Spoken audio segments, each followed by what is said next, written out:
Welcome to this podcast organized by EFRAG, the European Financial Reporting Advisory Group. My name is Cecilia Devenot, and together today with Didier Andries, Senior Technical Manager at EFRAG, we will guide you through the purpose of post-implementation review of IFRS 12, disclosure of interests in other entities. As you may know, the IASB has started a post-implementation review on IFRS 10, Consolidated Financial Statements, IFRS 11, Joint Arrangements, and IFRS 12. This podcast specifically deals with the PIR of IFRS 12, but we have also organized podcasts dedicated to PIR in general and also the PIRs on IFRS 10 and 11. You can find them all on our website on the dedicated project page. EFRAG has also published a questionnaire on its website, and we invite stakeholders to participate. So, Didier, you have been following the post-implementation review on IFRS 12. Can you give us an impression about IFRS 12 and its PIR, and also why is it important? Hello, Cecile. Well, IFRS 12 includes the disclosure requirements that allow users of financial statements to evaluate the nature and risks of an entity's interest in other entities. IFRS 12 also requires the entity to explain the effect of those interests on the entity's financial position, financial performance, and cash flows. The IASB request for information focuses on the quality of information an entity provides and whether and how well the disclosure objectives are met by an entity applying the requirements. The questionnaire we are issuing has the aim to collect information, allowing us to respond to these questions. In addition to this, the EFRAG questionnaire also focuses on a number of European-specific topics. The questions are addressed either to users of financial statements or to their preparers. So basically, there are two sets of questions. But we also encourage other constituents, such as auditors or regulators, to reply to the questionnaire, who are then invited to choose the set of questions to preparers. Right, so I assume these questions have not been developed randomly. Can you tell us a bit more on how these questions were developed? That's a good question, Cecile. The questionnaire we see today is the result of a lot of preparatory work by both the IASB and ourselves. The IASB staff has held more than 20 meetings, either in person or through conference calls, with stakeholders including preparers, auditors, investors, standard setters, and regulators. This included meetings with the IFRS Interpretations Committee and consultative bodies. These meetings took place between September to December 2019.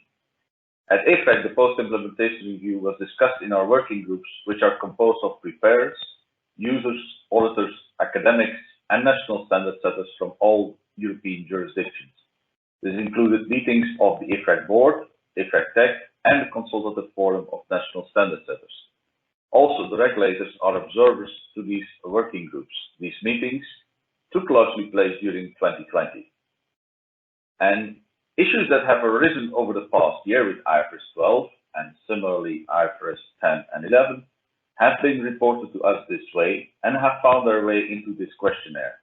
So we are pretty sure to have already a solid starting basis that covers many industries and European jurisdictions. And in responding to this questionnaire, constituents can help us in documenting the prevalence of the issues raised as well, inform us about issues that may still be missing.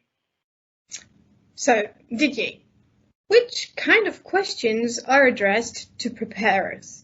Well, in the first place, we'd like to learn whether some of the disclosures meet the objective of IFRS 12, as described in the beginning of this podcast, and whether the disclosures are complex to apply or whether they are costly in applying. Further, we also wish to learn whether the disclosures have side effects, such as the publication of commercially or other sensitive information.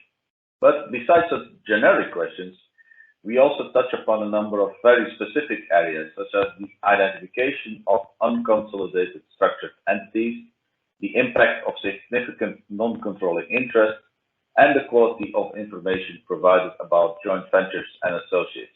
For unconsolidated structured entities, users have indicated to the ISB the existence of lack of information. As it is not clear which information is lacking, we are addressing both users and preparers on this issue. From preparers, we wish to learn whether the current definition of a structured entity is clear and how the materiality concept is applied in these circumstances. Similarly, we wish to learn whether preparers would have issues in providing aggregated information about the impact of significant non-controlling interests on results and cash flows, or whether they see the provision of more granular disclosures as useful. We also have been informed that an issue may arise in situations where an entity has an associate that is itself a public entity and where summarized financial information is required to be disclosed by IFRS 12 ahead of the reporting date of the public entity itself. In the questionnaire, we are seeking how prevalent this issue is in Europe. One particular issue that has been raised relates to the elimination of proportional consolidation and whether that has resulted in a loss of information or in different information that is considered to be less useful. Right, so that was the part concerning the preparers. But what do you want to learn from the users? Well, with users, we aim to address the same issues, but from a different perspective. As for preparers, we start with some generic questions. So whether some of the disclosures meet the objective of IFRS 12, whether the disclosures are useful, or whether they are sufficiently granular. But as it may happen that disclosures are made in different places in the financial statements, we are interested whether this raises issues for users in finding the information that they need, and whether preparers provide the information in such a way that they enhance comparability between entities.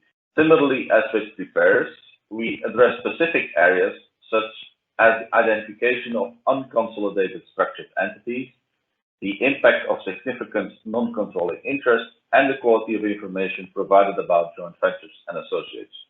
We also want to learn from users whether unconsolidated structured entities are identified correctly, and when this is not the case, what the reasons for this are. Further, we are interested whether users need more aggregated information on the effect of non-controlling interest as a whole, and whether in the cash flow statement separation should be made between majority-owned entities and non-controlling interest. Also, we explore whether more granular disclosures for subsidiaries with significant non-controlling interests would be useful. Importantly, we are also seeking information whether issues arise from the interaction between IFRS 10, 11, 12, and other standards. Finally, if currently information is not disclosed appropriately, we want to learn from users the nature of this information and how it is useful to them. So that gives a broad overview of most of the questions raised. We hope the interest in the questionnaire will be high and look forward to the inputs received.